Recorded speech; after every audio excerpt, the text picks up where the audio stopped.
안녕하세요. 저는 30대 중반 평범하디 평범한 직장인 여성입니다. 출퇴근길 운전하면서 유튜브 사연 들으면서 같이 욕하는 재미로 살고 있습니다. 저의 얘기를 보내면 많은 분들이 분노해 주시고 공감해 주지 않을까 싶어서 용기 내서 사연을 씁니다. 매번 사연을 들으면서 청취자의 입장으로 욕하기만 하다가 저의 얘기를 쓰려니 조금 떨리지만 천천히 써내려가 보도록 하겠습니다. 잘 들어주세요. 시작합니다. 저의 20대는 연애하면서 다 보냈다 싶을 정도로 나름 여러 명과의 연애를 하며 얻은 경험으로 남자 보는 눈이 점점 좋아지고 있다고 자부하고 지냈습니다. 친구들의 연애 상담 조언도 많이 해주면서 뿌듯함을 느끼기도 하고요.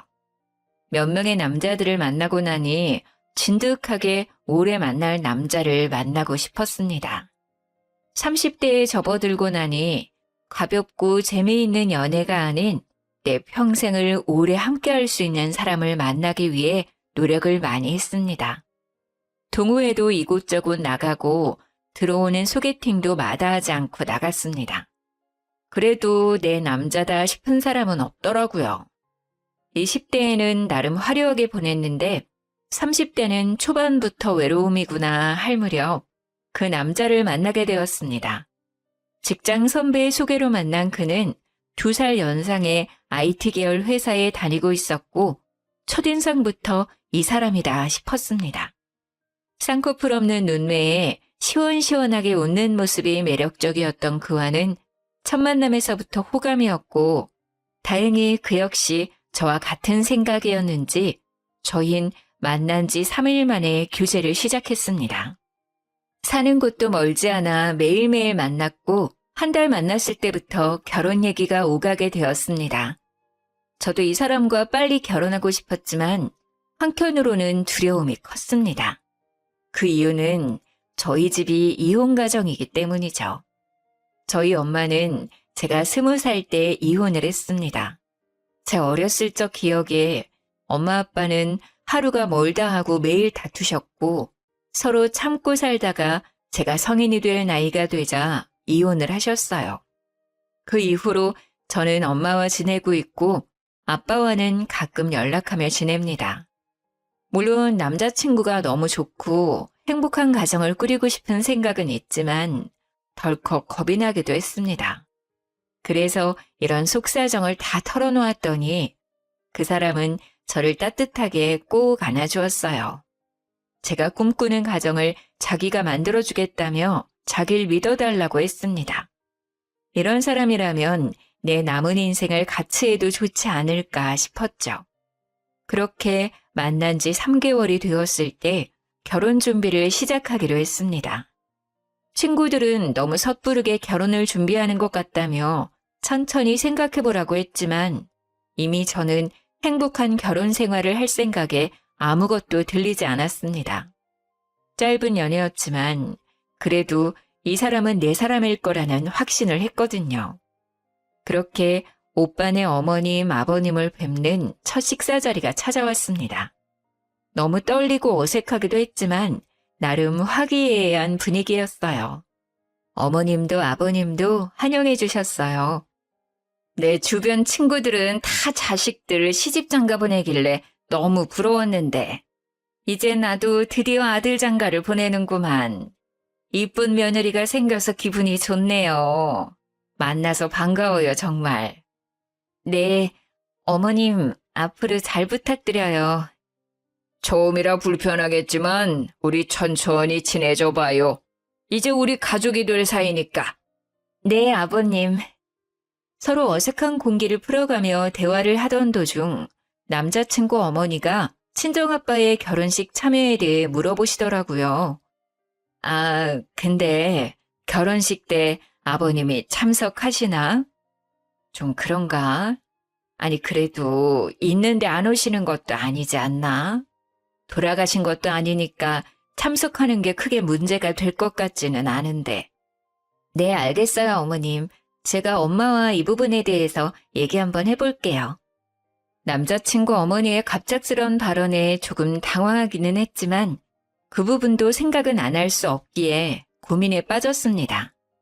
그날 집에 가는 차 안에서 많은 생각을 했습니다. 저는 아빠의 참석 여부에 대해 전혀 생각을 하지 않았었거든요. 사실 저희 아빠는 엄마와 이혼 후에 다른 분을 만나 재혼을 하셨어요. 남자친구도 아빠가 재혼을 했다는 건 알고 있습니다. 그리고 저희 엄마도 재혼을 하지 않으셨지만 오랫동안 만나는 분이 계세요. 재혼을 하신 아빠에게 와달라고 하기도 난처한 상황이었고, 그리고 또 엄마에게도 미안할 것 같았거든요. 딸의 행복한 결혼식을 온전히 즐기지 못하고 불편하게 하고 싶지 않았어요. 남자친구를 설득해서 신랑 신부 동시 입장하기로 결정을 한 다음 날 남친 어머님께서 전화가 왔습니다. 정말 아빠를 부르지 않고 동시 입장할 거냐며, 엄마는 왜 재혼을 안 하신 거냐며 이해를 못 하시겠다 하시더라고요. 순간 기분이 확 상했지만 결혼식은 저와 남자친구 둘만 생각할 수 없는 행사라 그렇게 생각할 수도 있겠다 싶어서 넘어가기로 했습니다. 빠른 결혼 준비로 바쁜 나날들을 보내고 있던 중에 아빠한테 연락이 왔어요. 아빠한테도 알려드리긴 해야 할 것 같아서 결혼 소식을 전해드렸었거든요. 축의금을 주고 싶다며 꼭 받아달라고 말씀하시길래 계속 거절할 수도 없어서 받기로 했습니다. 아빠와 통화를 끝내고 계좌를 확인해 봤는데 3천만 원을 보내주신 게 아니겠어요? 너무 놀라서 아빠한테 다시 전화했더니 너 어릴 때부터 아빠 엄마가 못 볼 꼴 보이고 지금도 널 제대로 챙겨주지도 못한 거에 비하면 3천은 적은 돈이야. 더 주고 싶은데 아빠가 지금은 이것밖에 못 줘서 마음이 쓰이는구나. 이쁜 딸은 꼭 이쁜 가정 꾸렸으면 좋겠어. 아빠가 주는 이 돈은 다시 주지 말고 너 결혼 자금 하렴. 감사하기도 하고 죄송하기도 하고 여러 마음이 교차했습니다. 들리는 얘기로는 아빠가 하는 일이 좋지 않다고 들었거든요. 지난번에 만났을 때는 많이 야위기도 해서 마음이 좋지 않았어요. 무리해서 보내주신 것 같아 신경이 쓰였죠. 하지만 결혼 준비로 너무 정신없이 바빴고 일단 받아두기로 하고 나중에 다시 생각하기로 했습니다. 그렇게 시간이 흘러 결혼식 날이 다가왔고 어머님이 끝까지 아빠의 빈좌석에 대해 얘기를 하셨지만 별탈 없이 결혼식을 무사히 치르고 신혼여행도 잘 다녀왔어요. 남자친구에서 남편이 된 그 사람과 맥주 한잔하며 이런저런 얘기를 나누는데 갑자기 남편이 차를 바꾸겠다고 하는 게 아니겠어요? 아, 맞다 자기야. 이번에 내 차 바꿀까 봐. 딜러 하는 내 친구 알지? 지난번에 걔 만나면서 차도 보고 왔어. 뭐? 갑자기 차를 바꿔? 그 차 아직 멀쩡하잖아. 우리 결혼하느라 돈도 많이 썼는데 좀 더 타다 바꾸자. 아버님이 3천만 원 주신 거 안 썼잖아. 그걸로 바꾸자. 나 차 바꾸고 싶단 말이야. 어차피 당장에 큰돈 들어갈 일도 없으니까 그 돈 써도 되잖아. 우리 아빠가 주신 돈으로 본인 차를 바꾸겠다니 너무 어이가 없고 기분이 나빴습니다. 저는 아빠한테 다시 돌려드릴 생각이었거든요. 오빠, 아무래도 아빠가 준 돈 다시 돌려드리는 게 맞는 것 같아. 안 그래도 얘기하려고 했는데 정신없어서 이제야 얘기하네. 자기야, 그걸 왜 돌려줘? 너 결혼자금 하라고 주신 거잖아. 굳이 왜? 그렇긴 한데 이 돈을 어딘가에 쓰기도 좀 그래. 원래 받았을 때 바로 드리고 싶었는데 정신없어서 잠시 미룬 것뿐이야. 그리고 아빠 요즘 벌이도 좋지 않기도 하고 또 몸도 안 좋아 보여서 마음이 쓰여. 그건 아버님이 알아서 잘 아시겠지. 뭘 그런 것까지 신경을 써. 그런 것까지라니? 그래도 우리 아빠야. 어떻게 신경을 안 써? 그리고 원래 나한테 없었던 돈이니까 없었다고 생각하면 되잖아. 난 꼭 돌려드릴 거니까 그렇게 알아. 아니 멀쩡히 받은 돈을 없다고 생각하자고? 왜? 굳이 또 돌려주는 이유가 뭐냐니까? 그리고 왜 너 마음대로 그런 결정을 해? 남편이 차를 아빠 돈으로 바꾸겠다는 것도 기분이 상했는데 왜 마음대로 결정을 하냐고 하는 말에 기가 찼습니다. 마음대로 결정을 한 건 오빠 아니야?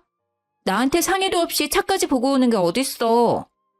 나도 결혼해서 차 바꿨다고 사람들한테 자랑 좀 하자. 아빠한테 돈 받았다고 했던 순간부터 차를 바꿀 생각을 했었던 건가? 이 사람은 차를 바꾸고 싶어서 저랑 결혼한 건가 싶더라고요. 오빠, 내가 결혼 자금으로 돈을 덜 썼어? 아니잖아. 그리고 3천만 원은 아빠가 나한테 준 돈이야. 명백히 따지자면 내 돈인데 오빠야말로 나한테 상의 없이 그 돈으로 차를 바꾸겠다니. 그게 왜 네 돈이야? 네가 결혼을 했기 때문에 주는 돈이니 우리 돈이지. 결혼 안 했으면 아버님이 그 돈 주셨을 것 같아? 네가 나랑 결혼하니까 받을 수 있었던 거잖아. 내 말 틀려? 아빠가 나한테 준 돈이 우리 돈이라고 말도 안 되는 억지를 부리는 모습을 보니 하루빨리 아빠한테 돈을 돌려주는 게 맞다고 생각했어요. 나 몰래 그런 흑심을 품고 있었다고 생각하니 배신감까지 느껴졌습니다. 그리고 그 다음 날 어머님께서 점심 먹으러 오라고 했었던 날이라 응어리진 마음이 풀리지는 않았지만 시댁에 가기 위해 준비를 했습니다. 화장대에서 화장하는 제 옆에 서서 남편은 못마땅한 표정으로 말을 걸었어요. 나 차 계약할 거야. 이미 마음에 드는 차도 골랐단 말이야. 그러니까 3천만 원 다시 돌려드릴 생각하지 말고.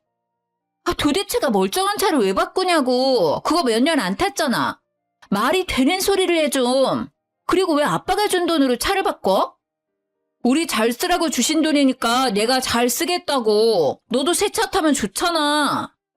어제 상했던 기분을 꾹꾹 누르고 시댁 갈 준비를 하고 있는데 아침부터 새 차 타령을 하니 화가 났습니다.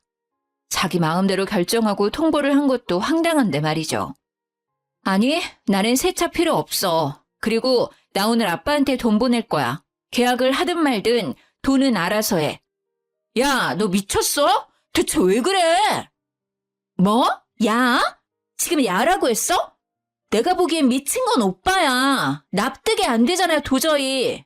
그리고 굳이 지금 얘기를 꺼내야 해? 차를 바꾸는 게 그렇게 중요한 일이야? 나 아직 기분 안 풀렸어. 그래도 시댁 가겠다고 준비하는데 옆에서 또 왜 화를 돋우냐고. 그렇게 큰 소리가 오가고 저는 펑펑 울고 말았습니다. 도저히 이대로는 시댁에 갈 수가 없어서 남편한테 말했죠. 도대체 왜 그래 정말?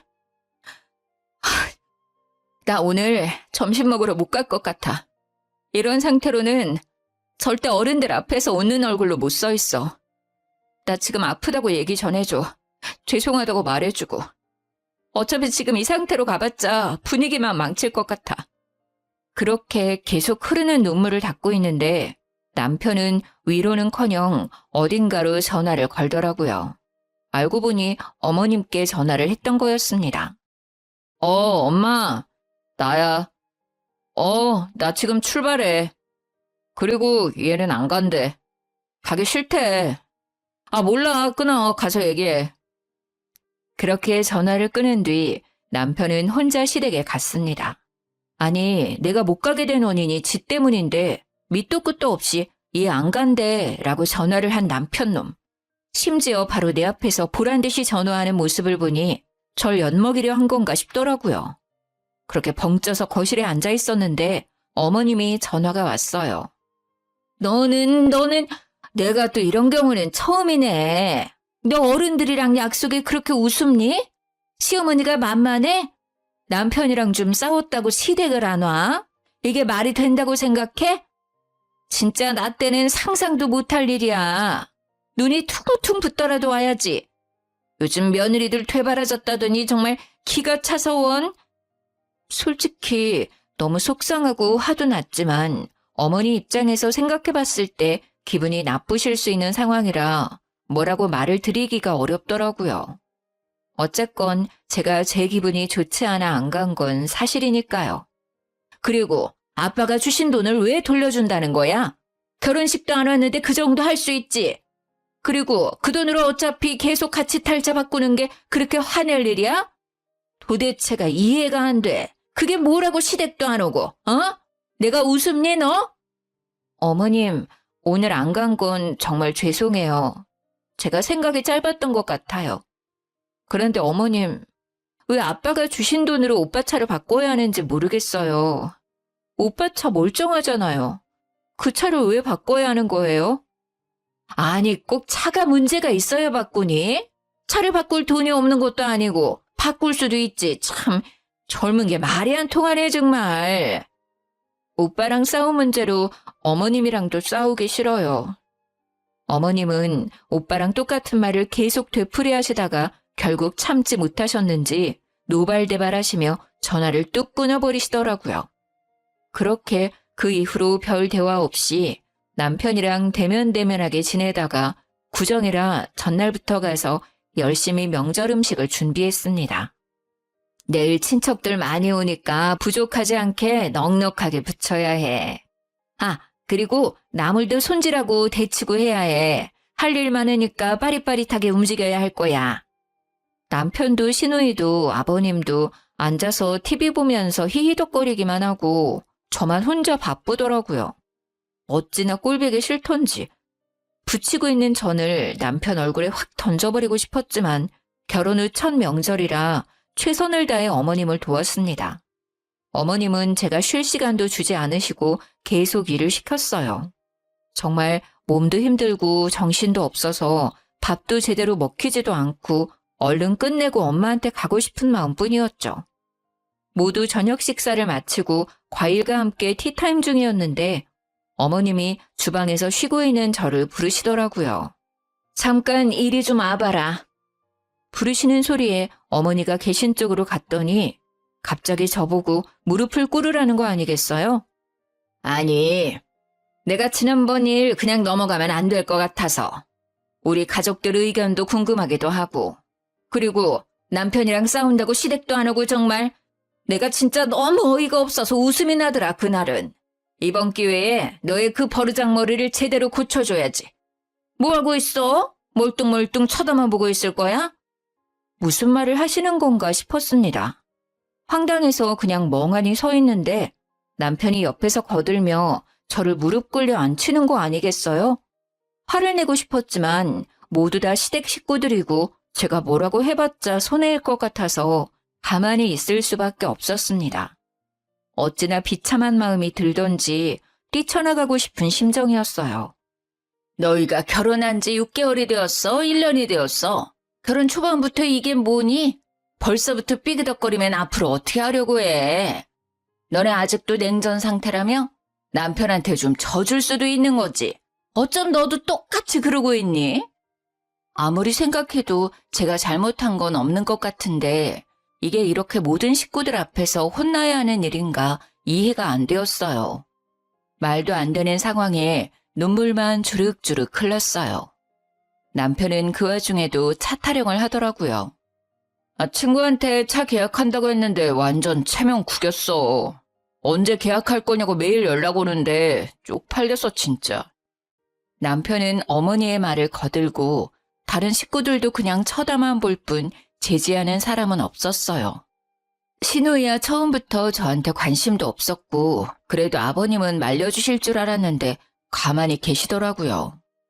어제부터 온갖 잡일 다 하며 쉬지도 못했는데 이게 무슨 상황이지? 이게 맞는 건가 싶었습니다.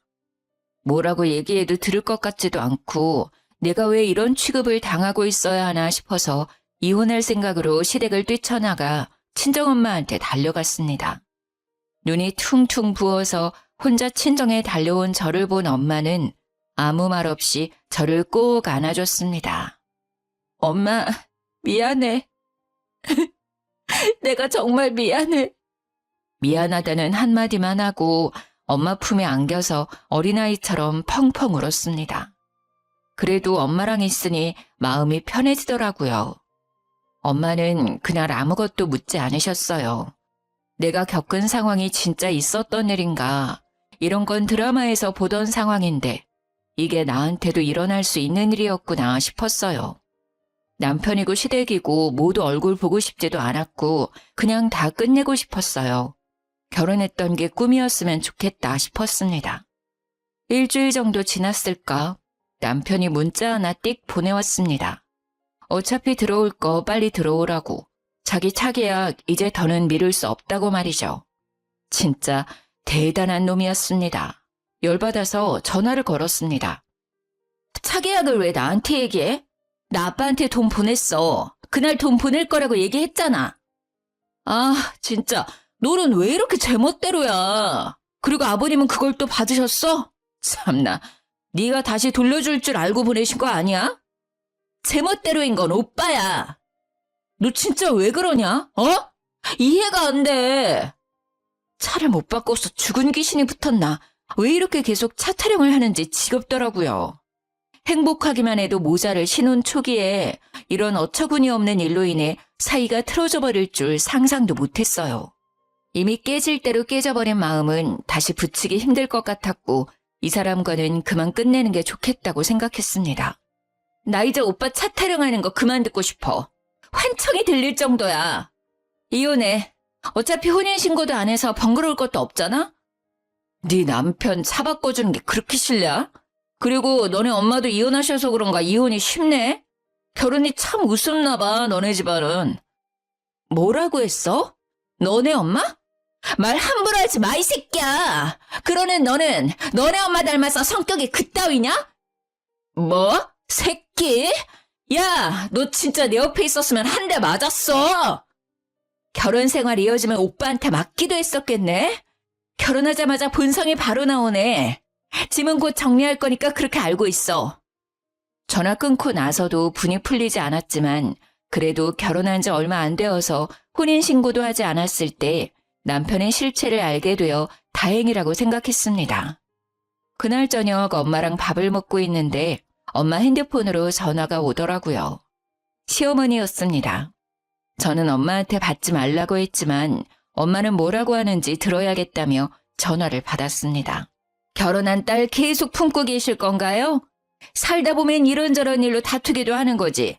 애를 잘 타일러서 보내셔도 모자를 파네. 이혼이라뇨. 이혼이 애들 장난도 아니고. 사부인 말대로 살다 보면 이런저런 일로 다툴 수 있죠. 그런데 김서방과 사부인이 제 딸에게 한 말과 행동이 이런저런 일인가요? 저는 그런 일은 막장 드라마에서만 나오는 줄 알았네요.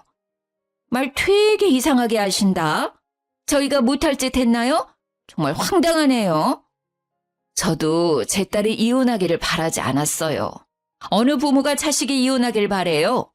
결혼해서 행복하게 잘 살아줬으면 하는 게 부모 마음 아닌가요? 아무리 세상이 변했다고 해도 여자가 이혼하면 시선이 곱지 않은 거 사부인이 겪어보셔서 잘 아실 텐데요. 그건 남자도 마찬가지 아닌가요? 남자 여자 따지는 시대는 이미 지나갔지요. 엄마도 이혼하고 딸도 이혼하고 참 대단하십니다. 해도 너무하다는 생각이 들었어요. 친정엄마한테까지 함부로 말하는 시모. 하루빨리 이 인연을 끊어내야겠다는 생각을 했습니다. 짐을 챙기러 신혼집으로 가야 했는데 혼자 가기엔 용기가 나지 않아 친구에게 부탁해서 같이 갔어요. 집에 들어가니 다행히 아직 남편은 없었고 친구들과 캐리어에 짐을 하나씩 옮겨 담았습니다. 여기 있는 가전 가구들은 어떻게? 지금 다 옮길 수도 없고 설마 두고 갈 건 아니지? 당연히 챙겨갈 거야. 근데 엄마 집에도 둘 공간도 없고 이 큰 짐들을 어떻게 해야 좋을까? 아, 고민이네. 뭘 걱정해. 당근마켓 있잖아. 저렴하게 올리면 산다는 사람 많을걸? 내가 사진 찍어서 보내줄게. 짐 정리하고 있어. 그렇게 한참 짐 정리를 하고 있는데 하필 남편이 들어오더라고요. 얼씨구, 진짜 뭐하냐? 이거 주거침입 아냐? 집에 들어오자마자 어이가 없다는 듯 말하는 그 사람의 말은 무시하고 마저 짐을 챙겼습니다. 사진 다 찍었어. 거의 새 제품 컨디션이라 저렴하게 올리면 금방 팔릴 거야. 친구가 찍은 사진들 보며 얼마에 올릴까 고민하며 얘기하고 있었는데 남편이 끼어들더라고요. 잠시만, 당근마켓에 뭘 올려? 여기 있는 가전 가구들 다 내가 산 거잖아. 가져가기엔 짐이 많아서 당근마켓에 싸게 올려서 팔려고. 두고 갈 순 없잖아? 오빠 좋은 일 시키는 건데? 하, 진짜 웃기는 짬뽕이네. 그렇게 따진다고 치면 너 여기에서 지낸 비용 줘야지. 아, 그 생각을 못했네? 줄게. 확실하게 해야지. 요즘 평균 호텔 1박 비용이 얼만지 확인해서 보내. 야, 그냥 당근에 올리지 말고 그냥 둬. 내가 그 금액에 사면 될 거 아니야. 어차피 나도 다시 사야 하는데. 그럴래 그럼? 안 그래도 하나하나 거래하기 귀찮았는데 잘 됐다. 옮기지 않아도 되고. 금액 정리해서 보낼 테니까 바로 돈 입금시켜. 본인이 사겠다고 하길래 잘 되었다 싶어서 그러라고 했어요. 마저 남은 짐을 싸고 있는데 옆에서 궁시렁궁시렁 뭐라고 하더라고요. 듣는 채도 안 하고 짐 챙겨서 나왔습니다. 친구들도 끝까지 징글징글하다며 혀를 찼죠. 그렇게 아무 일도 없었던 것처럼 일상으로 돌아갔어요. 마침 회사도 바쁜 시기라 정신없이 보냈습니다. 그렇게 한 달 정도 지났는데 남편한테 아무 연락도 없더라고요. 계좌를 봐도 입금된 내역은 없었어요. 이거 가만두면 입 싹 닫고 절대 돈을 안 보낼 것 같더라고요. 그래서 당근마켓에 정말 싸게 올렸습니다. 그랬더니 구매하겠다는 사람들에게 연락이 엄청 왔습니다. 구매하겠다는 분들 중 한꺼번에 구입하고 싶은 사람이 계셔서 그분과 거래를 하기로 했습니다. 날짜를 조율해 구매자를 만나서 무사히 거래를 완료했어요. 정말 운이 좋게도 그 자식이 집에 없을 시간이라 별 문제 없이 진행되었습니다.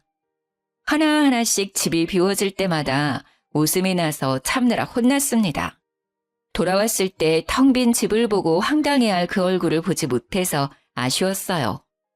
그날 거래를 마치고 기분 좋게 친구들이랑 한잔하려고 만났습니다. 술도 너무 달달하고 기분도 최고로 좋았죠. 친구들이랑 그놈을 안주 삼아 신나게 술을 마시고 있는데 그 자식한테 전화가 오더라고요. 너 뭐 하는 짓이야, 진짜? 뭐가? 너 설마 집에 있는 물건들 다 팔았냐? 쥐가 사겠다고 하더니 한 달이 지나도 감감무소식이길래 계속 가만히 있다가는 돈 못 받을 것 같아서 팔았어. 그러길래 돈 빨리 보내줬어야지. 너는 나한테 돈을 받고 싶냐? 그동안 만났던 정도 없어? 진짜 대단하다. 그걸 또 팔았어? 와, 우리 사이? 도대체 무슨 사이죠? 그리고 당연히 받아야 할 돈 달라는데 그게 무슨 문제지? 게다가 엄청 싸게 가격도 해드렸는데 그쪽이 안 주셨잖아요. 심지어 한 달 동안 무단으로 사용까지 하고. 진짜 너무하다 생각 안 드냐? 너무한 건 오빠랑 오빠네 가족이지. 나 지금 너무 기분 좋게 친구들이랑 술 한잔 중이거든? 그럼 할 말 다 한 것 같으니 기분 망치게 하지 말고 끊어. 전화를 끊고 친구들이랑 재미있는 시간을 보냈습니다. 그날은 참 즐거웠는데 말이죠. 서류도 처리할 것도 없어서 깔끔하고 이제 나는 자유가 되었는데 그 뒤에 휘몰아쳐 오는 여러 감정들이 견디기 힘들었습니다. 엄마한테도 너무 죄송스럽고 내 자신도 원망스러웠습니다. 남자 보는 눈이 생겼다고 자부했던 지난 날들이 너무 부끄러웠습니다. 엄마한테 티 안 낸다고 노력했다고 생각했는데 저의 그 우울한 감정들을 눈치채셨는지 매일매일 저를 위로해 주셨습니다. 엄마가 아저씨한테도 말했는지 아저씨도 저희 집에 자주 오셔서 예쁜 꽃다발을 선물해 주시거나 맛있는 식당에 가서 음식을 포장해 오실 때도 있었고 인기 있는 뮤지컬 공연에도 데려가 주셨습니다. 정말 감사하게도 저를 웃게 해주시려고 노력하셨어요. 엄마와 아저씨 덕분에 힘든 감정도 이겨낼 수 있었습니다. 그 자식도 나처럼 힘들었으면 좋겠는데 나만 힘든 것 같아서 억울했습니다. 엄마와 아저씨랑 셋이 맥주 한잔하며 이런저런 얘기 도중 아저씨 아드님도 만나고 있는 여자친구가 있는데 슬슬 결혼 얘기가 오가고 있어 곧 상견례를 앞두고 있다고 하셨습니다. 나도 이혼해서 아들 혼자 키우는데 우리 아들도 처가에 무시당할까 봐 걱정되네. 혼자 키웠지만 남부럽지 않게 잘 키웠는데. 아저씨, 그런 사람들 흔하지 않아요. 제가 정말 재수가 없었던 거예요. 걱정 마세요. 안 그런 사람들도 많아요. 분명 좋으신 분들일 거예요. 그렇지? 괜한 걱정은 하지 말아야지. 그리고 그런 생각을 가지고 있는 집안이라면 난 절대 결혼 안 시킨다. 한참 신나게 수다 떨다가 아저씨는 화장실에 가셨고 엄마랑 해외여행이나 갈까 하고 계획을 짜보려고 하는데 하필 그때 아저씨 핸드폰에 전화가 왔는지 벨소리가 울렸죠. 액정을 확인해 보니 아드님이더라고요. 아들이 여자친구랑 찍은 사진을 화면에 설정해 놓으셨는지 커플 사진이 뜨길래 슬쩍 쳐다봤는데 순간 너무 놀라 입을 다물 수가 없었습니다. 아저씨 아들이 만나는 여자는 제 전 남편의 동생, 바로 전신우이였습니다. 생각해보니 예전에 신우이가 자기 남자친구 얘기할 때 시모가 너희 둘은 하필 이혼한 가족만 골라 만나냐고 한마디 하셨던 게 기억이 슥 하고 스쳐 지나갔습니다. 그래도 아가씨한테 별말 안 한 이유는 현재 아저씨가 유통업 운영을 하시는데 사업이 꽤 잘 되시거든요. 그리고 그 업을 아드님이 물려받는 걸로 알고 있고요. 그래서 전시모가 엄청 좋아하셨어요. 자기 딸 사모님 되는 거냐며 입이 귀에 걸리셨던 게 기억났습니다. 저는 순간 기회다 싶었어요. 그날은 아저씨한테는 일단 말씀드리지 않고 넘어갔어요. 집에 와서 엄마한테 얘기를 했더니 엄마도 몰랐었다고 하시더라고요. 아저씨한테 어떻게 얘기를 드릴까 하던 찰나에 아주 좋은 생각이 떠올랐습니다. 아저씨 아드님 상견례 날이 다가왔고 장소와 시간을 알고 있던 저는 식당 근처에서 기다렸어요. 식사 시간이 끝났는지 아저씨와 아드님 그리고 전 시댁 식구들이 식당 밖으로 나왔습니다. 저는 곧장 아저씨한테 달려갔죠. 아저씨! 아이고 우리 영주 우연히 만나니 더 반갑네. 친구들 만나러 가는 중이니? 아저씨는 저를 반갑게 맞이하셨고 전 시댁 식구들은 마치 귀신이라도 본 사람들처럼 입을 떡 벌리고 저를 쳐다봤습니다. 아니, 너? 시어머니는 얼굴이 하얗게 질리셨고 남편도 무슨 일인가 싶었는지 저의 손목을 붙잡고 다른 곳으로 끌고 가려고 했어요. 저를 억지로 끌어내려는 남편을 아저씨가 제지해 주셨죠. 뭐 하는 거예요? 내 딸 같은 아이한테. 아저씨의 발언에 전 신우이는 금방이라도 울 것 같은 표정이었고 전 시모는 놀란 토끼 눈이 되었어요. 모두 있는 자리에서 저는 아저씨께 말씀드렸습니다. 아저씨, 여기 계신 분들이 제 전 시댁 식구들이에요. 뭐? 아저씨는 제 말을 듣고 순식간에 화난 얼굴로 전 시모를 째려봤습니다. 사돈어른, 뭔가 오해가 있으신 것 같은데 저희 조용한 곳으로 가서 얘기를 좀 더 나눌까요? 저는 더 이상 할 말은 없는 것 같고 오늘 나누었던 결혼 얘기는 다시 생각해 보도록 하죠. 아니, 그냥 없던 걸로 하는 게 나을 것 같네요. 아들, 일단 너 집에 먼저 가 있어라. 아저씨는 저를 데리고 그 자리를 박차고 나왔습니다. 그렇게 아무것도 못하고 저를 쳐다보는 시댁 식구들을 뒤로하고 아저씨와 함께 가는데 속이 너무 시원했습니다.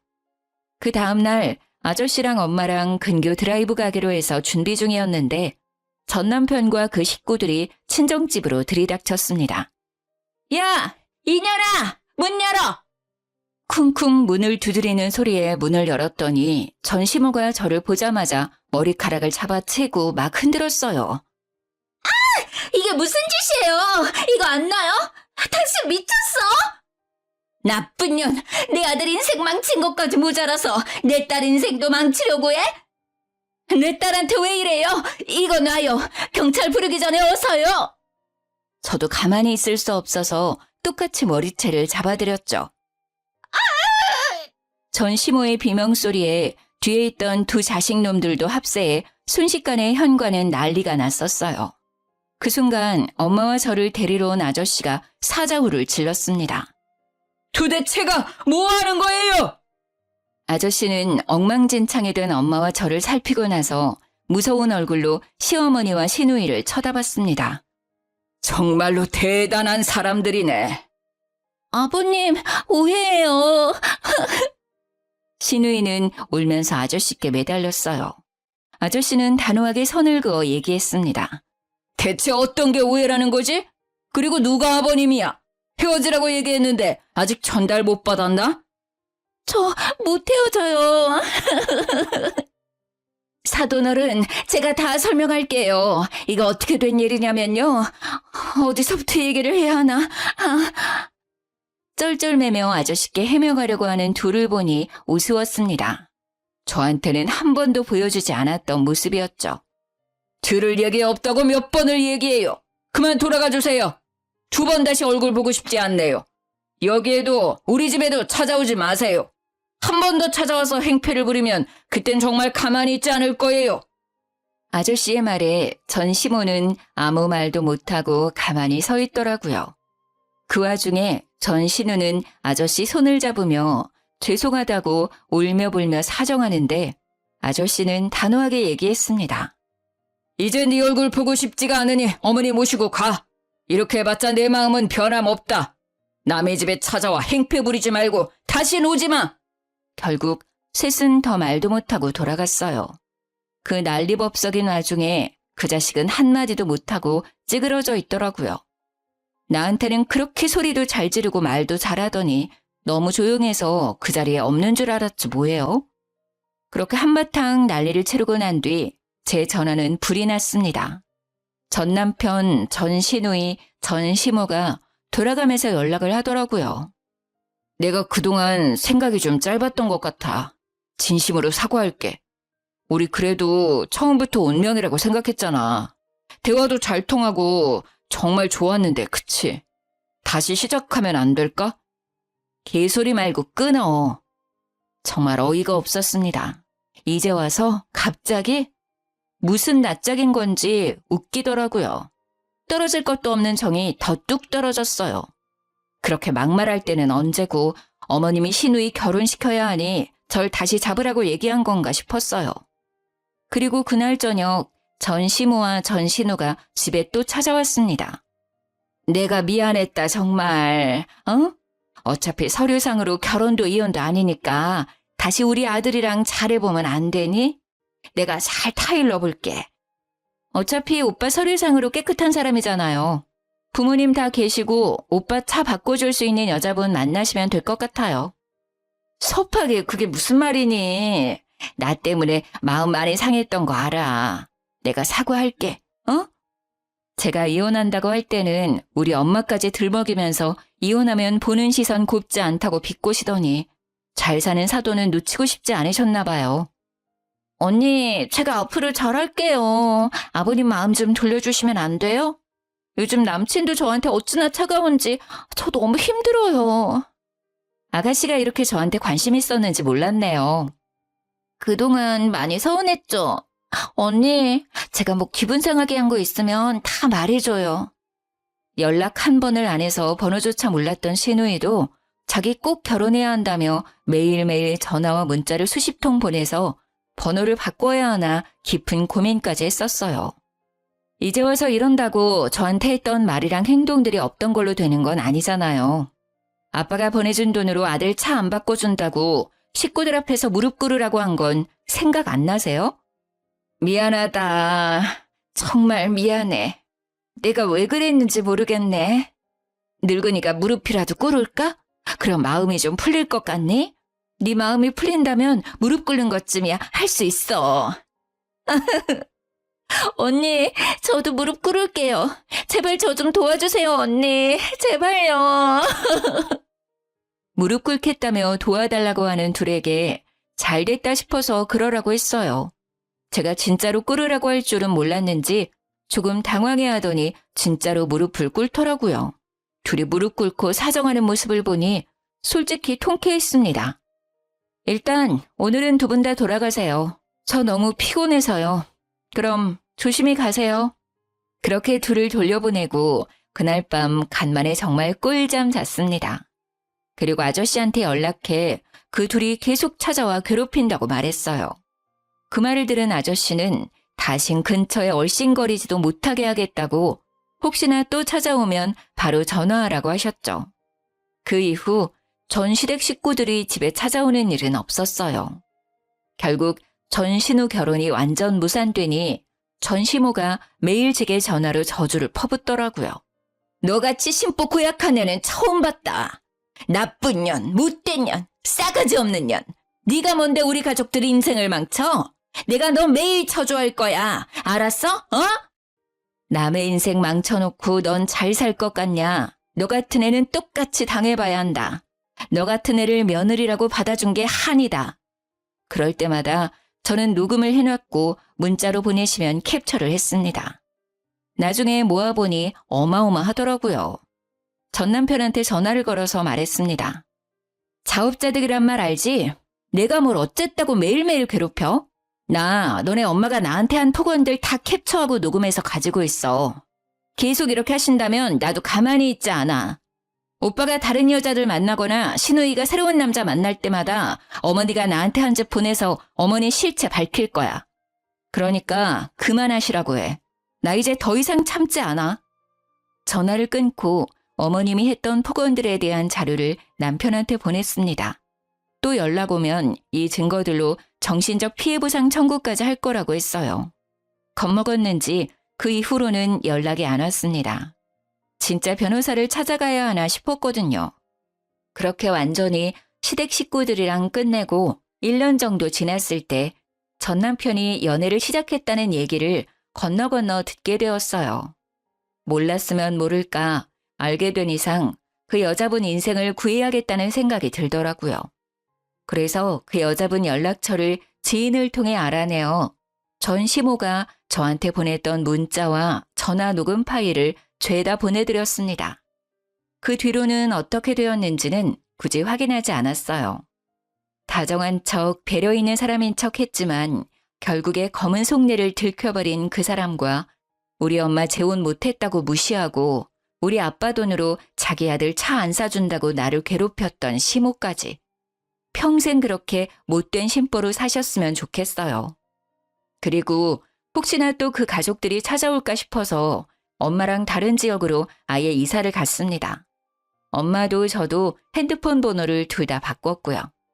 아, 엄마와 아저씨는 여전히 잘 만나고 계십니다. 뒤늦게 이 소식을 알게 된 아빠도 매우 분개하셨고 또 미안해 하시더라고요.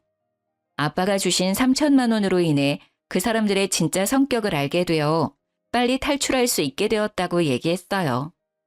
언젠간 드러날 모습이었는데 이제 생각해보면 행운이었다 싶더라고요. 애라도 생겼거나 혼인신고라도 했었으면 더 골치 아프고 오래 걸렸을 거예요. 생각만 해도 끔찍한 일이지만 지나고 나니 너무 잘한 것 같습니다. 인생 액땜한 셈 치고 있어요. 이젠 저한테 어떠한 고난과 역경이 오더라도 이 정도쯤이야 하고 지나갈 수 있겠죠? 뭔가 단단해지고 이제 정말 어른이 된 느낌이에요. 저는 요즘 20대 때 연애하느라고 못 갔던 해외여행을 다니고 있어요. 그리고 회사에서 승진도 해서 연봉도 올랐습니다. 내년에는 장기 근속 보상으로 리프레시 휴가가 있어서 유럽 쪽으로 길게 여행을 다녀올 계획입니다. 여행 가서 뭘 할까 일정 짜는 게 꽤 재밌더라고요. 이 좋은 걸 연애하느라 왜 못했었는지 몰라요. 그래도 이제라도 여행의 재미를 알게 되어 다행이라고 생각합니다.